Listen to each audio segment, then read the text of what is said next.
Pandemic. By A.S. Geek 2012. Chapter 11. Spreading the Word. Author's note. I did some editing to Chapter 9. The original version of that chapter had introduced a secret government organization. After some critical feedback, I decided to remove that subplot. You don't need to reread the chapter, just pretend those scenes didn't happen. If you don't know what I'm talking about, then you read the chapter after I made the changes. Trust me, you didn't miss much. End author's notes. Kevin returned to his office with only minutes to spare before he was scheduled to see his first patient, but if he delayed any further, the only opportunity he would have to perform this task would be well into the evening. Contacting the Colorado Board of Health was not a particularly glamorous activity. Hollywood would have people believe that any physician could instantly get a teleconference with top physicians and government officials. Instead, he had to download a PDF form, fill it out, and fax it in. When he went to the page to remind himself of the procedure and obtain the latest form, a message in red appeared at the top: "We are experiencing heavy volume at this time." As Kevin began filling out the form, Heather entered and dropped a pile of folders on his desk and muttered, "This is going to be a long day. Just help me keep the coffee pot full, please," said Kevin. "You and me both." Kevin glanced up. "I had noticed you looking a bit tired. Are you all right?"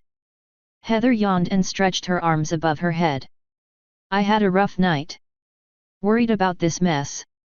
That and my sleep was interrupted by an altercation on my block," said Heather. "Apparently, Laura Tanner is not the only one with a tail. A 9-year-old girl has one. Her father was being accosted by another man demanding he keep that quote-tailed freak unquote away from his kids so they don't catch whatever it is she has." "Oh, fun," Kevin muttered.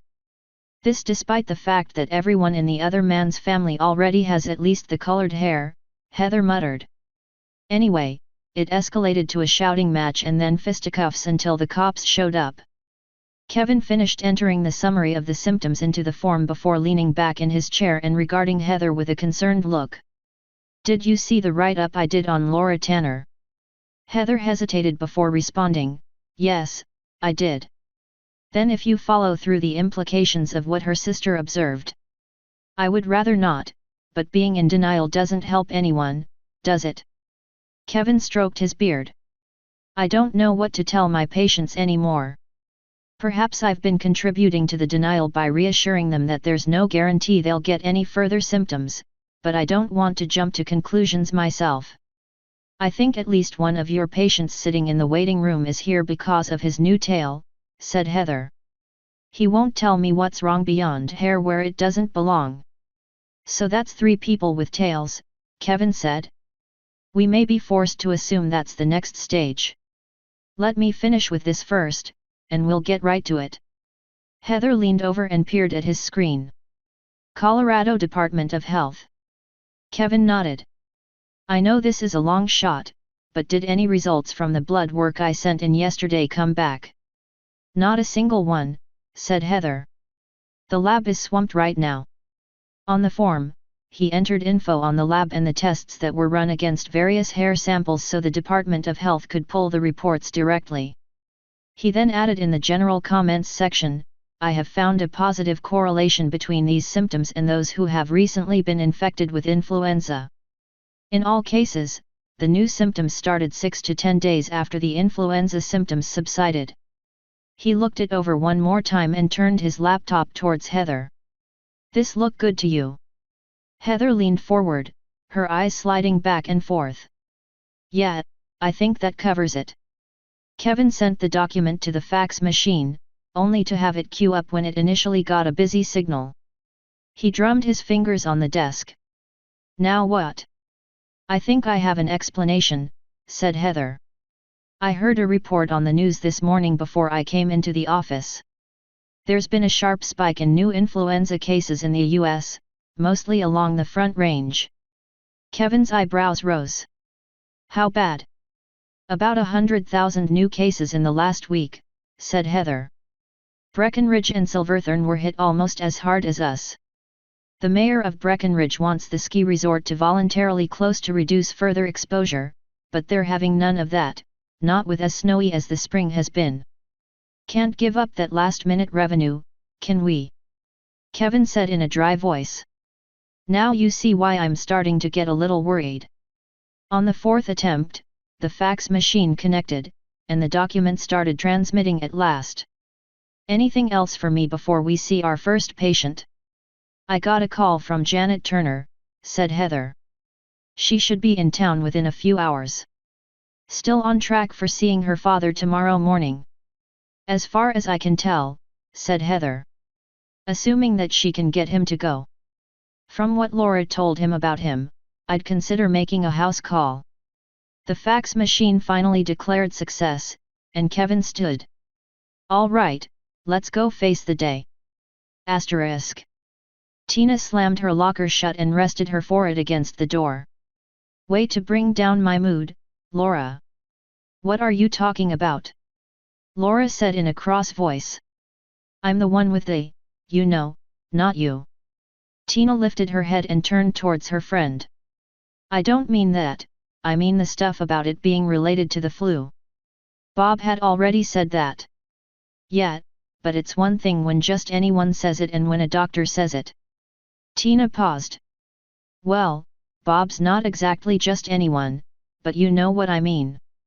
It's not like this is my fault. Tina smirked. Well, you were one of the first to get the flu. Laura's eyes widened. You're not seriously going to blame me for this? There were other people in that grocery store who got sick same time I did. Tina sighed. Sorry, maybe this was a bad time to make a joke. Besides, I thought you wanted magically colored hair as you put it.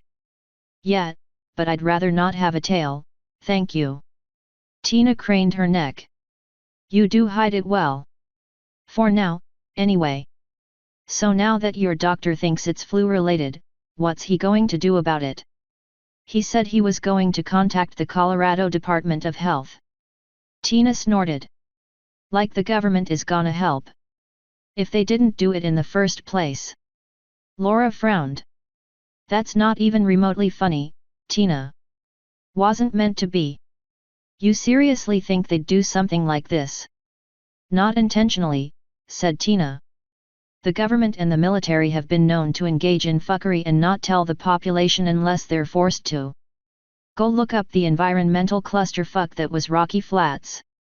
Rocky Flats was a decommissioned facility in the western Denver suburbs where the military once created plutonium cores for nuclear weapons. Violation of safety regulations eventually led to severe contamination of the soil, some of which was spread by the wind to residential areas. The government eventually paid out millions in fines and lawsuit settlements, and it remained a sore point with many Colorado residents into the present day. So if you don't think my doctor reporting it is going to help, then what will? Laura asked. Tina grinned. By harnessing the power of the internet, of course. I thought people would be already. Well, yeah, some have been tweeting and blogging about their hair and eyes. So isn't that enough? Apparently not, said Tina. I haven't seen anything in the news except some fluff pieces speculating if it's some sort of weird new fad or viral marketing for an upcoming film. Some newspapers and TV stations in Denver have a news tip form on their websites. I submitted to a few of them this morning. So maybe you'll get something there. Maybe, said Tina. Or maybe they need something more than just hair and eyes. Laura's eyes widened. You don't seriously want me to post pics of my? She lowered her voice and leaned forward.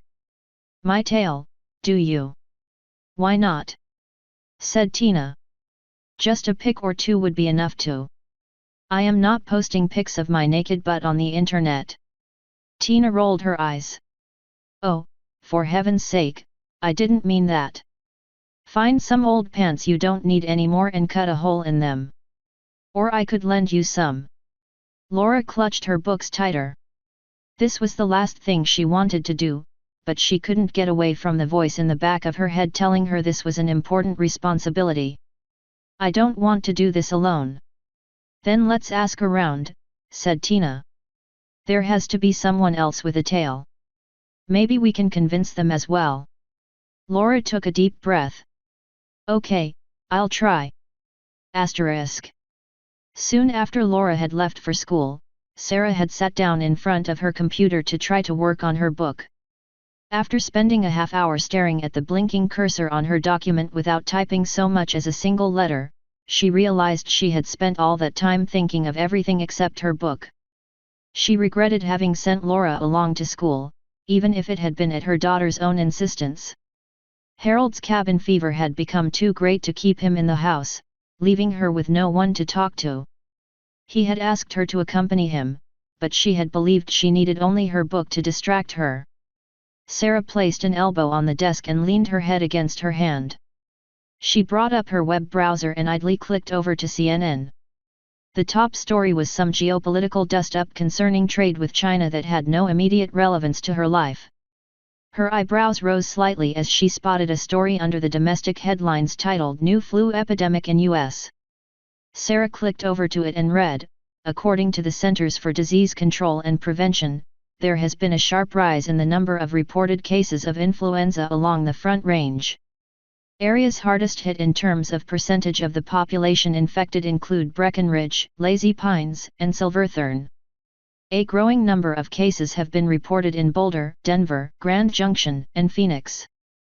CDC officials believe that the new outbreak has been helped in its spread by the booming ski resort tourist trade in Colorado. A very snowy winter and a wet and cold spring have combined to set near record-breaking numbers of tourists over the past month.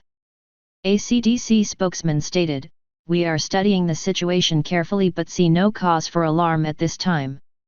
I should remind everyone that we are still in an active flu season, and spikes like this are not uncommon. We recommend that the public follow the usual precautions to help protect themselves and to prevent further spread." More information can be found on the CDC's website at www.cdc.gov. Sarah flinched slightly when her cell phone rang. She yanked it out and tensed when she saw it was from Greg. "Hello. I really debated with myself as to whether to call you or not, Sarah," said Greg. "Especially after what we talked about last time. Then you wouldn't have called me if you didn't think it was important, would you?" "True, but at the same time, if you don't think it's safe for us to talk." "You obviously think it is," said Sarah. "Or you're willing to take the chance. But are you? If this is just about my research, then maybe not right now," said Sarah. "I'm worried about my family's safety, but not in the way you're probably thinking." "Actually, I might know," said Greg. "You've got something odd going on in that town. It's starting to make the rounds on social media. Something about weird hair and eye colors." Sarah sighed. "It's worse than that." "Then maybe we better take the chance and talk." Sarah's heart thumped. "Does this have anything to do with what's been happening to us here?" "To be honest, I have no idea. It just seems a hell of a coincidence that your odd hair color started the same day you were at the site. Turned out my daughter Laura already had the problem worse than me." "Sorry to hear that," Greg said in a more subdued voice. "Maybe we shouldn't talk, then." "Greg, right now, I'm desperate for anything, so I'll take the chance." "What is it?" "I went back to the site," said Greg. "Something had really bugged me about how those petroglyphs were destroyed. You said it must have been acid. I had a chemical expert look at it. To put it mildly, he was stumped.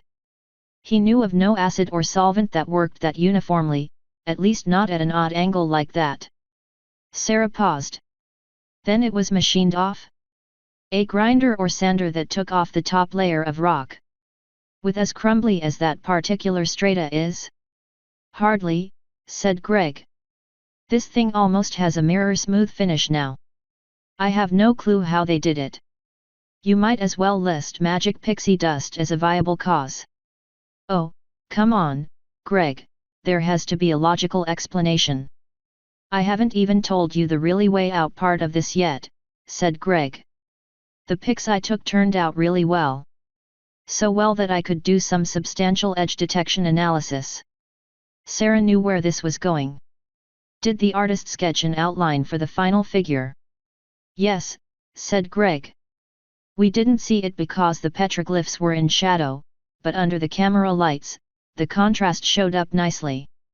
The incomplete horse-like creature was intended to have a horn. Sarah leaned back in her chair.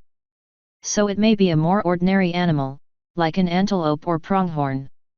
No, you didn't hear me right, said Greg. A horn. Singular. As in located in the middle of its forehead. Sarah hesitated. Are you sure? That the artist scratched in a crude outline of a horn? Yes, said Greg. I'm sure of nothing after that.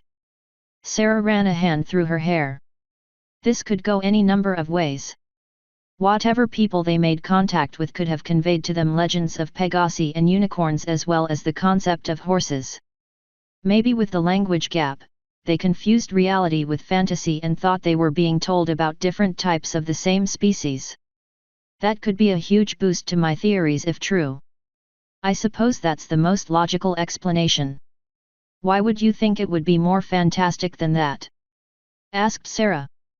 Or have anything to do with, She trailed off as she thought back to Laura's tale, and what Laura had said her sister had seen. Something wrong? Sarah shook her head. No, it's fine. Maybe I'm being paranoid, said Greg. It's just too many bizarre things happening in such a short time. I realize that, Greg, and I admit, it is really strange, said Sarah, but I'm a scientist. While that means keeping an open mind and maintaining a willingness to abandon old theories when they no longer hold true, I also need hard evidence. So things are going rather oddly both in my personal life and my career, but they're two separate oddities right now. Yeah, you're probably right, said Greg.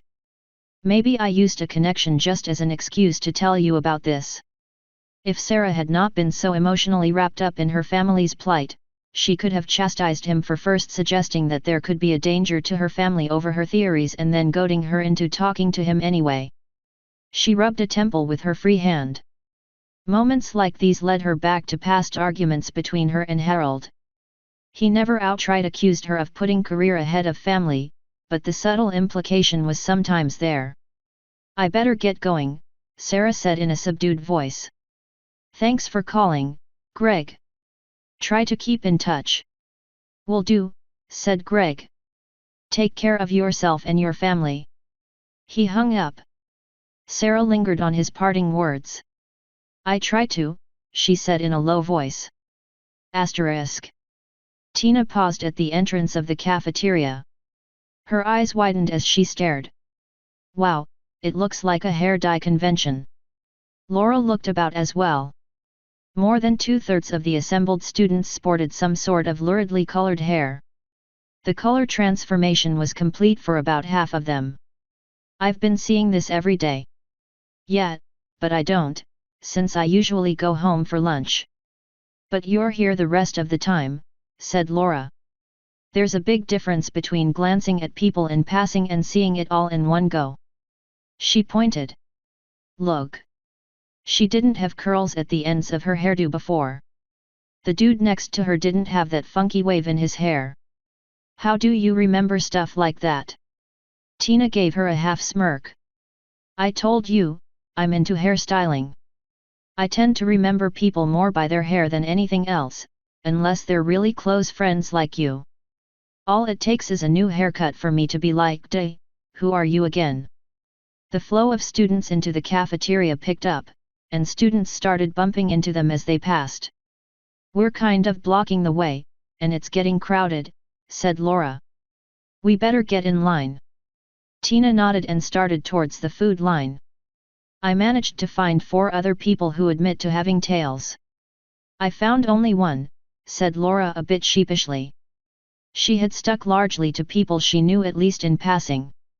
She didn't feel quite as comfortable walking up to complete strangers. He's not really hit in the head with your idea. Yeah, that's kinda the reaction I got as well, said Tina. Bad luck that the attention whores don't have tails yet. Laura shivered as they grabbed their trays. Yet? I don't like the idea of this continuing without any end in sight. Join the club, said Tina. This can still happen to me eventually, especially if your doctor is right about the flu causing it. Laura looked over the food selection. Yesterday had been chicken cutlets, and she had managed to eat most of it, only to suffer indigestion later. At least it had cleared up in time to allow her to enjoy her mother's rice and bean enchiladas that evening. She grabbed a plain burger and a side of fries. So you can't get any of them to do it.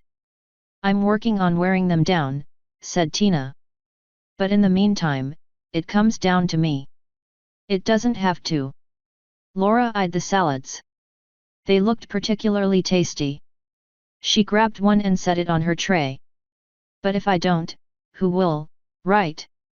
All I'm saying is that if someone is the pioneer, it will spur the others, said Tina as she gathered her own lunch.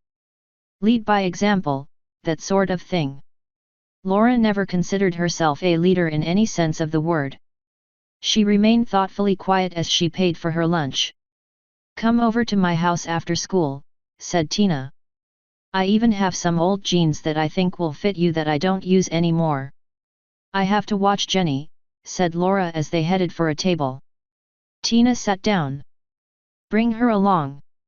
Yeah, she's an annoying little brat, but I can put up with her for one afternoon. Laura tried to sit and yelped in pain, jumping back to her feet. You okay? Said Tina. Stupid tail, Laura muttered. She slid more gingerly into her seat. It's longer now, and it keeps getting caught under my thigh. So will you do it? Laura picked up her burger and looked it over. This close, it didn't appear quite as appealing as it had before. Yeah, all right. Tina smiled. Trust me, this will work out. Laura lifted her burger, sniffed, and scrunched her nose. Tina, does your burger smell off to you? Asterisk. Heather met Kevin as he was heading back to his office. Perfect timing, said Kevin as he continued walking. You'll want to hear this. I found an inconsistency in the symptoms. Yes, making the waters even more murky is exactly what we need, said Heather in a sour voice. Kevin gave her a humorless smile.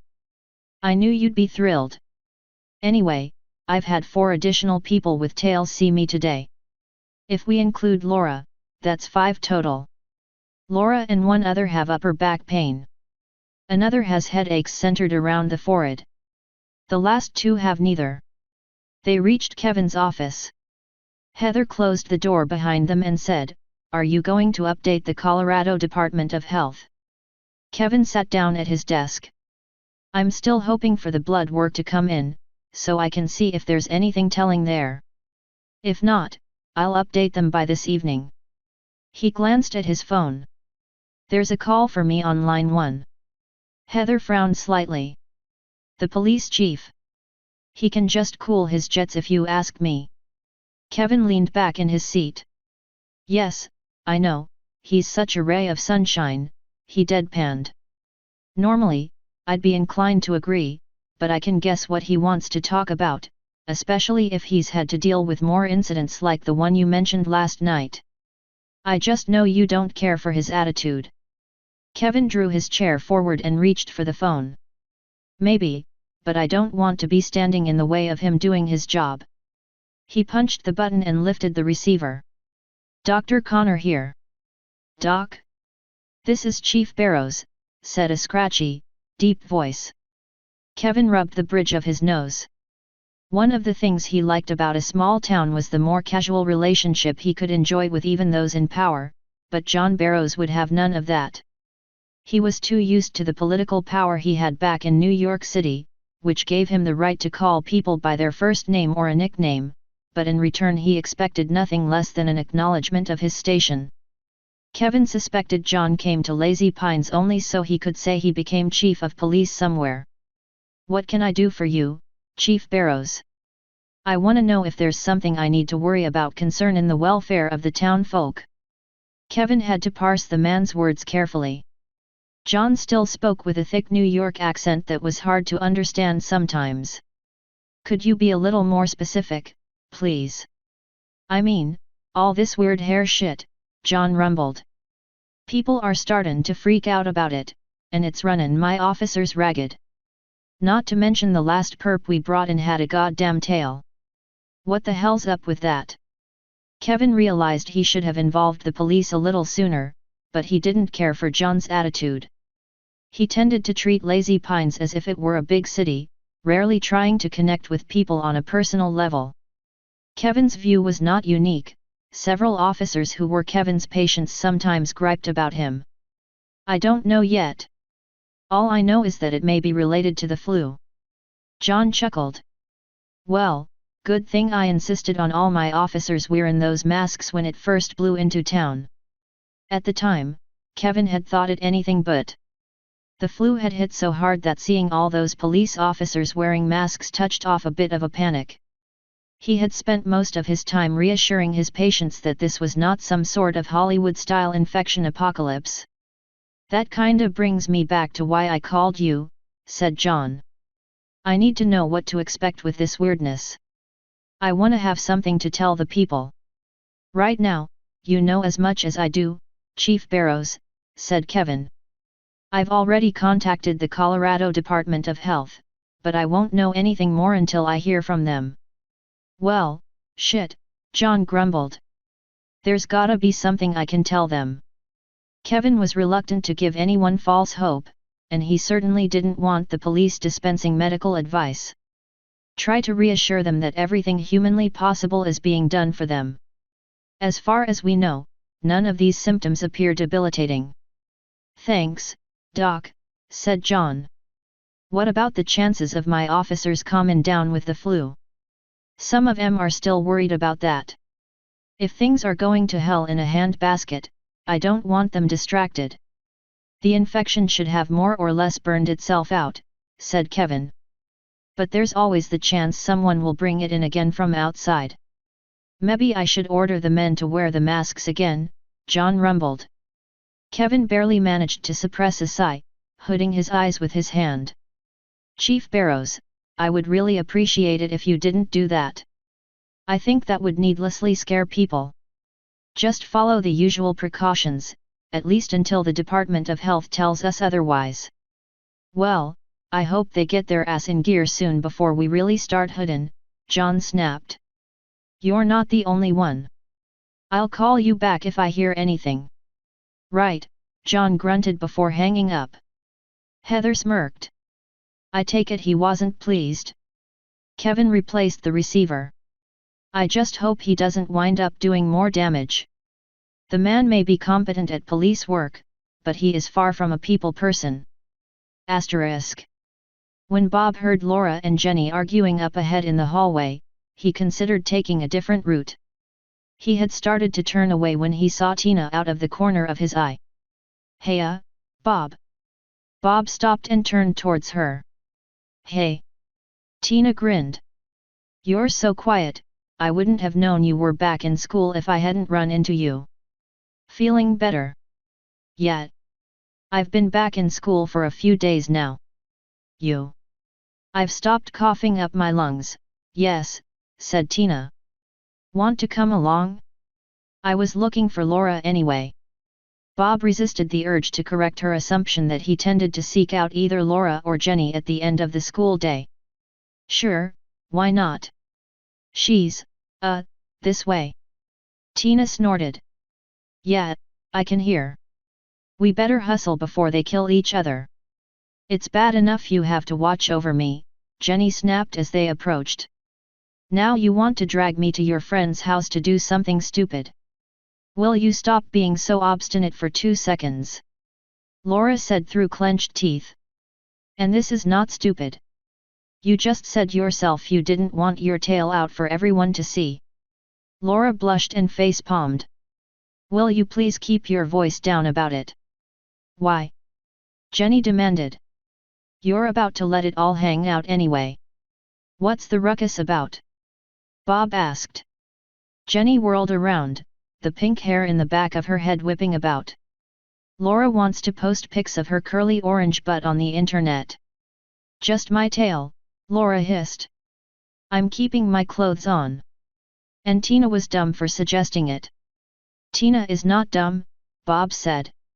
Tina smiled and bumped her fist lightly against Bob's arm in silent appreciation for the support. And I think this is a good idea, Bob added with more confidence in his voice. Both Laura and Jenny looked at him and said roughly at the same time, "You do." "I don't think anyone outside of town is taking this seriously yet," said Bob. "So anything we can do to draw attention to it would be worth trying." "Wait, I have an idea," said Jenny. "Have Bob look after me while you go off on your tailed lark." "Jenny, Mom gave that responsibility to me specifically," said Laura. "You never heard of delegation." "I'm not interested in watching Jenny," said Bob. Jenny folded her arms and sighed. "Fine." Laura looked over to Tina. "Sorry about all this." "Hey, it's all right," said Tina. "But it is reminding me how good it is to be an only child." Bob glanced over to Laura and Jenny. As much as he had enjoyed spending most of his childhood in the Tanner household, and he did love his adopted sisters, he could wish for the simplicity and quiet that would have been his mother's household. Jenny rolled her eyes. "Can we get going? I want to get this done soon enough so there's enough time to do something more interesting." "Yeah, let's go," said Tina. She turned to Bob. "You coming along?" Bob hadn't intended to, but if he was being invited, he felt it awkward to refuse. Sure. I'm kind of interested to see if it gets a decent response." Asterisk. Tina frowned as she clicked reload for the third time before her dashboard displayed properly. "There, finally." Bob looked over her shoulder. "Something wrong with your internet?" She glanced at the modem and router. "Nah, it's cool. Tumblr just does that sometimes. It's like it's in perpetual beta or something." "Sorta like the latest version of Windows," Bob mumbled. Tina snorted. Yeah. Too true. Let's see what we can break today." Bob was glad she was not looking at him, as he was sure he had blushed. He had not quite meant to blurt that out. He tended to say things like that to himself when he was alone. He managed a small chuckle without sounding too nervous. As Tina idly scrolled down her dashboard and occasionally clicked on posts, Bob glanced behind him. They were alone, Laura having left to retrofit one of Tina's old jeans to accommodate her tail. Jenny had hung out a bit until she got impatient and followed. "If you don't mind me asking, you just got over the flu recently, right?" Bob said. Tina turned her chair around and nodded. "Yeah. At first I was really glad I did, and now, not so much." "You worried about this happening to you?" "Of course. Aren't you?" Before Bob could answer, the sound of pounding on a door came from down the hallway. "Come on, Laura, what's taking you so long?" Jenny cried. "Insert tab A into slot B. It's not rocket science." Bob rolled his eyes and sighed. Tina smirked. "Annoying little snot, isn't she?" Regardless of whether Bob believed that or not, he never felt it was his place to complain, at least not to Harold and Sarah. "You could say that. Must drive your parents nuts." Bob refrained from acting on the otherwise instinctive need to correct her. She didn't need to hear the sordid details of his special family situation. Tina observed him for a moment. "So why'd you ask about me?" Bob hesitated, not having expected the question. "I guess I was just interested." He knew it was a lame answer, but Tina seemed to accept it. "How do you feel about this whole thing?" she asked. "I really hadn't thought that far. Maybe I was hoping someone would figure this out by now. There has to be some sort of logical explanation." From out in the hall came the sound of a door opening, followed by Jenny's cry of, "Finally!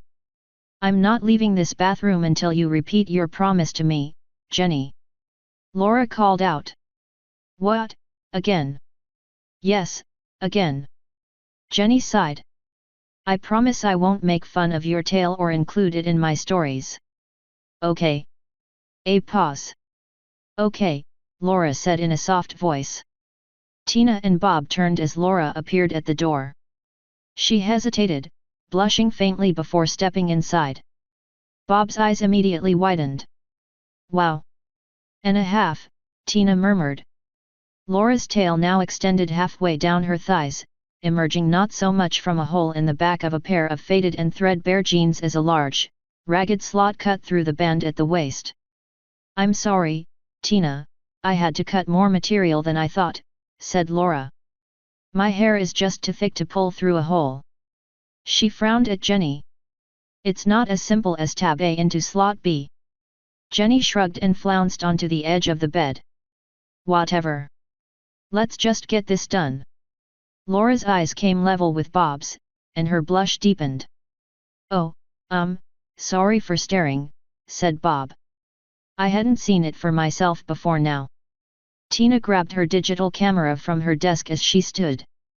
It's definitely longer than I had expected it would be. Laura tried to adjust the fit of the jeans to little avail. I don't like how much of my butt is exposed. Tina crouched beside Laura. The slot Laura had cut was at least 1 inch wide and 3 inches long. Don't sweat it, I'll pick tasteful camera angles, but we do have to make sure people can't say it was just pasted or clipped on.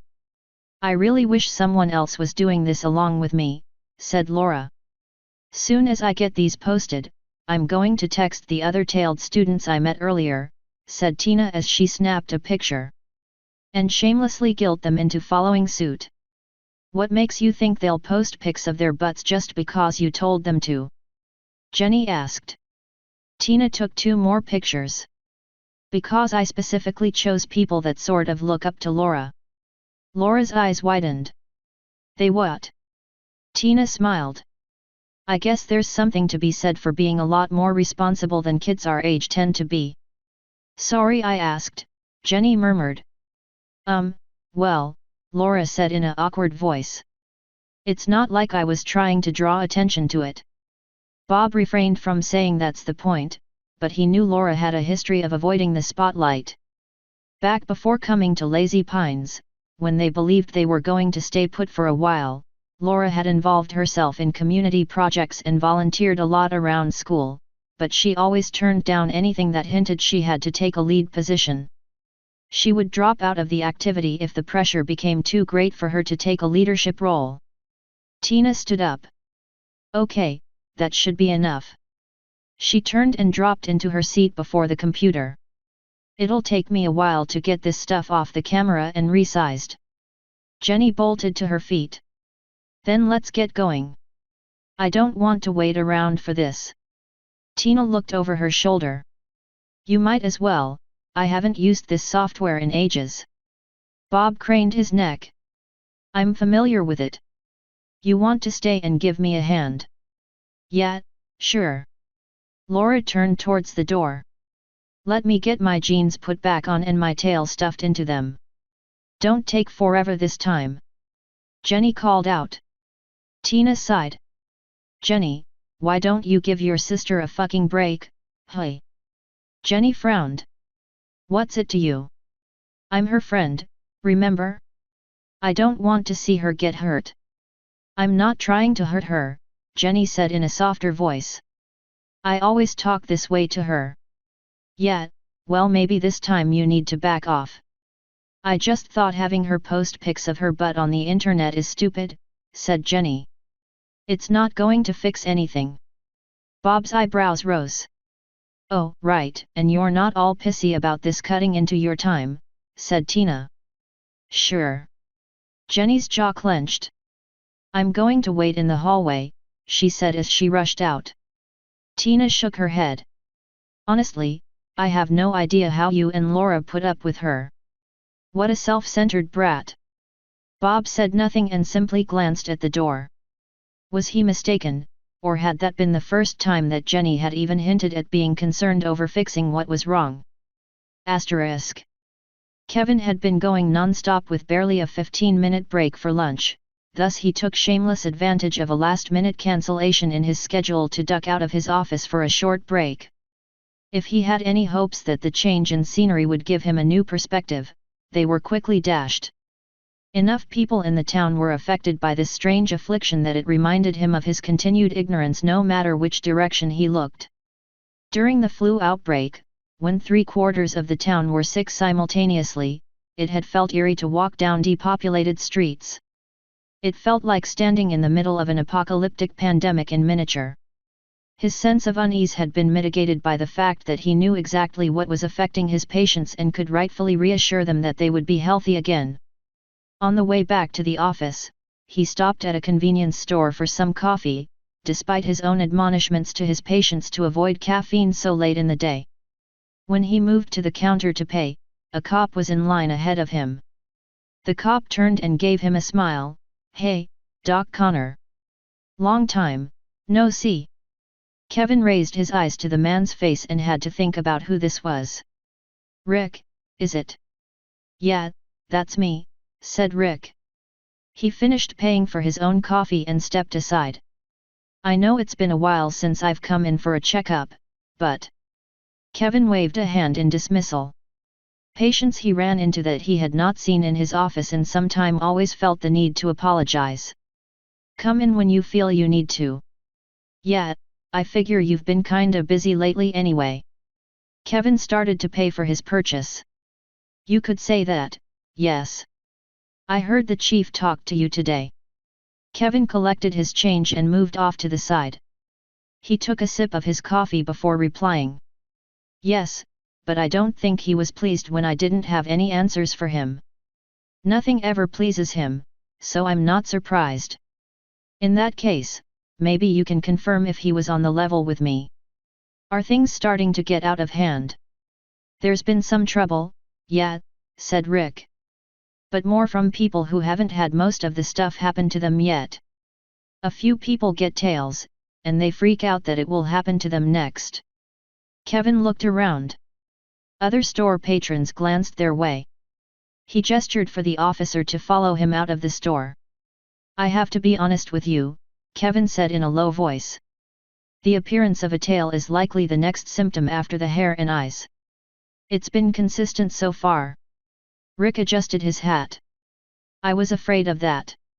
The chief is going to want more details." "I'll inform him as soon as I can," said Kevin. "Right now, my primary focus is on the department of..." He cut himself off when his cell phone vibrated.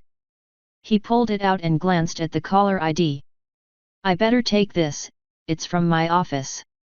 "I gotta get back on patrol anyway," said Rick. "Good luck dealing with this." Kevin waited until he was back in his car before answering. "What's up, Heather?" "Kevin, I'm sorry, but you need to get back to the office right away," said Heather in a harried voice. "I was on my way back right now." "Is everything?" A voice erupted in the background. "This is a waste of time. You're taking me away from finding the truth. I refuse to be denied." "What the devil is going on over there?" Kevin demanded. Heather turned away from the phone and called out, "Janet, please. Keep your father quiet." Kevin's eyebrows rose. "You have Fred Turner there?" "Yes, Janet just brought him in now. But he wasn't scheduled until tomorrow." "I know," Heather said. "But when Janet saw the condition he was in, she panicked and dragged him down here." "Does he have the unusual symptoms?" "Oh, it's worse," Heather said in a low voice. "He's got the hair and eyes. And a tail. And fur. And ears on the top of his head. But, my God, the worst is his feet." "What about his feet?" "Hooves," said Heather in a hollow voice. "His feet have turned into hooves."